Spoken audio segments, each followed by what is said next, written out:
আর তার এই যোগদান নিয়ে শুরু হয়ে গেছে রাজনৈতিক চাপানুতোর। তৃণমূলের তরফে কি বলা হচ্ছে এবং পাল্টা বিজেপির তরফে যে ময়নার তিনি বিজেপি নেতা, সেই ময়নার বিধায়ক অশোক দিন্দা তিনিই বা কি বলছেন, পরপর দেখুন। বিজেপির সাংগঠনিক নিজেদের মধ্যে যে প্রবলেম, সেটা হচ্ছে যারা পুরনো বিজেপি ছিলেন, হতে পারে তারা আমাদের বিরোধী, এটা আইডিওলজিক্যাল ব্যাটল, বাট ওদের পার্টিটা যারা দলবদল করে গেছে বা যারা প্যারাশুটে করে নেমেছে তারা হাইজ্যাক করে নিচ্ছে। ফলে যারা পুরনো দিনের বিজেপি তারা সেখানে সাফোকেটেড ফিল করছেন। সেই জায়গায় তারা আরো উন্নয়ন, তারা মানুষের কাছে কাজ করতে চান। সেখানে তারা বিচার করে দেখেছেন যে একটা সেকুলার, ডেমোক্রেটিক, প্রোগ্রেসিভ ফোর্স হচ্ছে Trinamool Congress under the leadership of Mamata Banerjee and Abhishek Banerjee.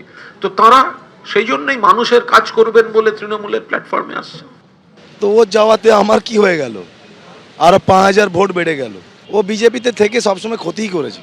2024 সালে এমপি অভিজিৎ গঙ্গোপাধ্যায়কে ভরা সভাতে বলেছিল হারাবো, 2 লক্ষ ভোটে হারাবো হারাবো হারাবো করে। ও বিজেপির সাথে কখনোই ছিল না। ও সমস্ত সভা, সমস্ত উঠা বসা সব টিএমসি নেতাদের সাথেই করতো লাস্ট 3-4 বছর ধরে। তো এখানে ওর চলে যাওয়াতে ময়না বিজেপির কোনো ক্ষতি হবে না, এইটুকু গ্যারান্টি দিয়ে বলছি। টিএমসির খুবই দুর্দশা বলা যেতে পারে, যে তমলুক থেকে যে কোনো একটা ব্যাংক পেলেও টিএমসি ভবনে এসে তারা জয়েন করাবে, কারণ কেউ নেই। আগামীকাল শেষ হচ্ছে এসআইআর শুনানি। তার আগে মুখ্য নির্বাচন কমিশনার তিনি আজকে ভার্চুয়াল বৈঠক করেন, যে বৈঠকে একাধিক জেলা শাসকের ভূমিকা নিয়ে রীতিমতো অসন্তোষ প্রকাশ করেছে জাতীয় নির্বাচন কমিশন। ডিএম যারা ডিইও অর্থাৎ এই জেলা শাসকরা যারা মুখ্য জেলা নির্বাচনী আধিকারিক, তাদের ভূমিকা নিয়ে অসন্তোষ প্রকাশ করেছেন মুখ্য নির্বাচন কমিশন।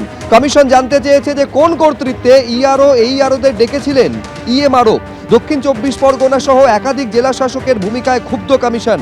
পূর্ব মেদিনীপুর, মালদা, উত্তর 24 পরগনা, জলপাইগুড়ি এই 6 জেলা শাসকের ভূমিকায় ক্ষুব্ধ জাতীয় নির্বাচন কমিশন। নথি আপলোডে বিলম্ব হয়েছে, কোচবিহারের জেলা শাসককে তা নিয়ে তিরস্কার করা হয়েছে বলে কমিশন সূত্রে খবর। পূর্ব বর্ধমানের জেলা শাসককে রাজনৈতিক বক্তব্য না দেওয়ার জন্য কমিশন নির্দেশ দিয়েছে বলে সূত্র মারফত জানা যাচ্ছে। এসআইআর শুনানি শেষের আগে বৈঠকে মুখ্য নির্বাচন কমিশনার জ্ঞানেশ কুমার। কমিশনের ভিডিও কনফারেন্সে উপস্থিত ছিলেন রাজ্যের মুখ্য নির্বাচনী আধিকারিক।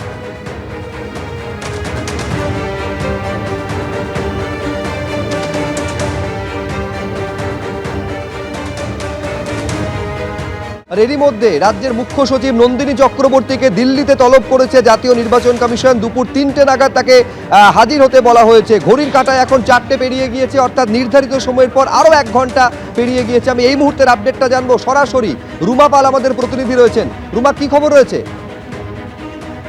দেখো, জানিয়ে রাখি যে নির্বাচন কমিশন থেকে এখনো পর্যন্ত এই সংক্রান্ত কোনো কিছু জানানো হয়নি।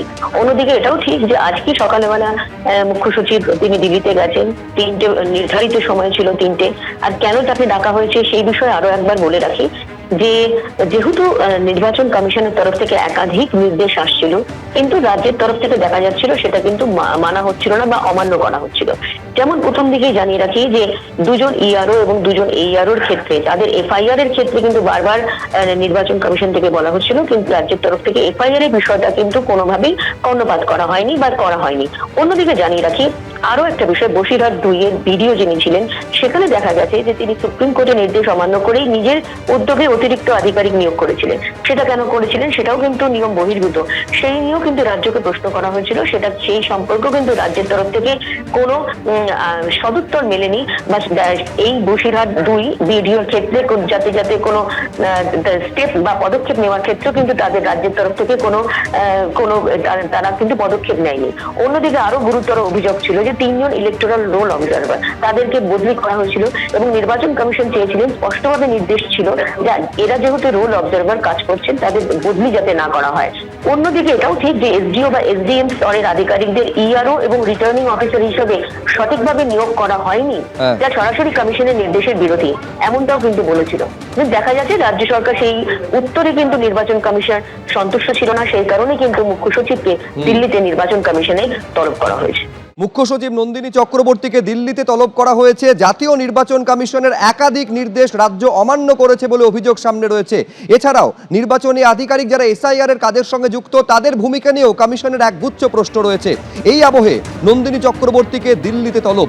বিরোধীরা কি বলছেন তা নিয়ে দেখুন।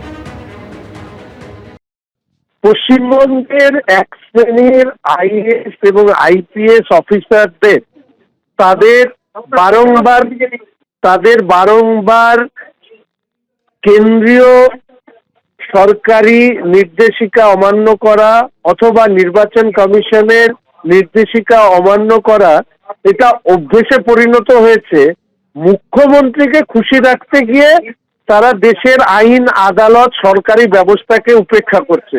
শুধু টাকা নয়, আমি ব্যক্তিগতভাবে চাই নির্বাচন কমিশন তারা ব্যবস্থা নিক কঠোর।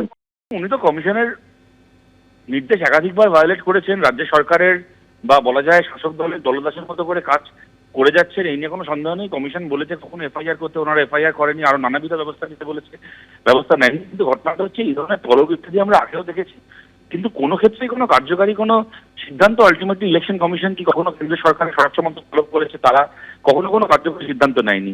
এর আগে আমাদের মনে আছে বিজেপি নেতাদের গাড়িতে যখন জেপি নাড্ডার গাড়িতে ভাঙচুর হয়েছিল, রাজ্যের 3 জন আমলাকে এবং পুলিশ আধিকারিককে তলব করা হয়েছিল। তারা সেই তলবের উত্তরে গেল না, তারা বললো আমরা যাবো না।